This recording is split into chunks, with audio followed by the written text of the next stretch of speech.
Hello guys, welcome to my YouTube channel watch and chill.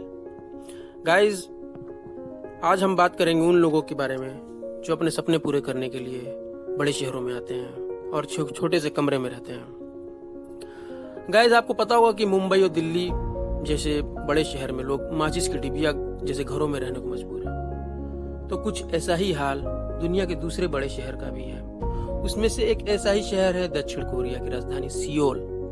यहाँ पर लोग 43 square feet के कमरों में रहने को मजबूर हैं। इन कमरों को गोशीमोन कहा जाता है। साउथ कोरिया के फोटोग्राफर सिम क्यो डोंग ने इन घरों का एक स्याह पहलू लोगों तक अपने फोटोज के जरिए पहुंचाने की कोशिश की है। तो चलिए इनके जरिए यहाँ के रहने वाले लोगों की परेशानियों को समझने की कोशिश करते हैं। एक्चुअली सियोल में घरों का किराया आसमान छू रहा है। एक छोटी सी दुकान का भी किराया हजारों डॉलर्स में है।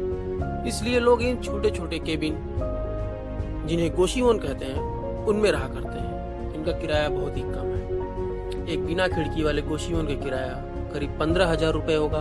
खिड़की और बाथरूम के साथ वाले गोशीमोन का किराया लगभग 38,000 रुपए होगा। और खिड़की गलियारे की तरफ है या फिर बाहर की ओर, इसका भी फर्क किराए पर पड़ता है।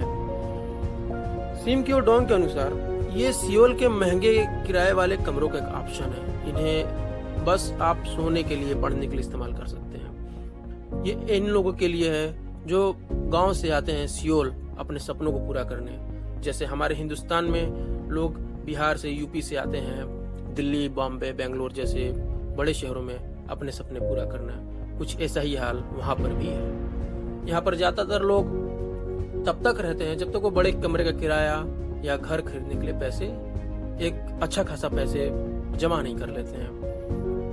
दोस्तों, इन लोग की मजबूरी भले ही जो भी हो, लेकिन ऐसे छोटे छोटे कमरों में बसर करना बहुत ही मुश्किल है। दोस्तों, आप और हम इतने छोटे से कमरे में रहना क्या पसंद करेंगे?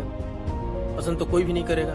लेकिन जब हमें अपने सपनों को पूरा करना होता है तो हमें सेक्रीफाइस तो करना पड़ता है। दोस्तों, जब हम लोग में से भी आप लोग या हम लोग में से बहुत से लोग हैं जो जिनका गांव में बहुत बड़े मकान तो हैं, बहुत अच्छा घर भी है, लेकिन जब हम बड़े शहर आते हैं अपने सपनों को पूरा करने के लिए तो छोटे से कमरे में रहना पड़ता है। या पढ़ाई के लिए आए, या रोजगार की तलाश में आए, या किसी भी काम के लिए आए, तो हमें एक छोटे से कमरे में रहना पड़ता है। तो कुछ ऐसा ही हाल दक्षिण कोरिया, जो कि हमारे देश से टेक्नोलॉजी के मामले में कई गुना आगे है, वहाँ पर भी लोग गाँव से आते हैं सियोल जैसे बड़े शहर में और ऐसे ही छोटे कमरों में रहने को मजबूर होते हैं। तो दोस्तों, कैसा रहा हमारा वीडियो ये?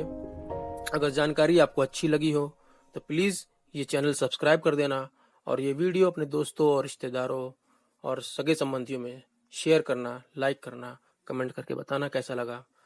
तो दोस्तों, अलविदा। Thanks for watching. फिर मिलेंगे।